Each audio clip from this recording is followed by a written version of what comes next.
आडाल पड्याल हा चित्रपट पुन्हा एकदा चित्रपटगृहामध्ये प्रदर्शित होणार आहे। एक पोस्ट शेअर करून चित्रपटाच्या टीमने चाहत्यांना ही आनंदाची बातमी दिलेली आहे। कॅप्शन मध्ये वर्षपूर्ती नंतर पुन्हा येतोय आपल्या भेटीला आल्याड पड्याल 27 जून पासून असं म्हटलं आहे।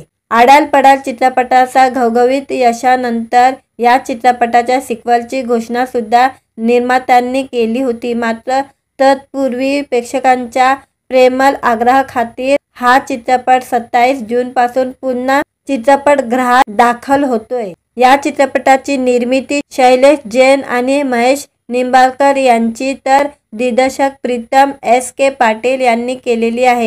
मकरंद देशपांडे, गौरव मोरे, संदीप पाठक, सक्षम कुलकर्णी, सुरेश विश्वकर्मा, चिन्मय उदगीकर, भाग्यम जैन, अनुष्का पिपुटीकर यासारख्या कलाकारांच्या दमदार अभिनयाने या चित्रपटाला वेगळा रंग आला होता।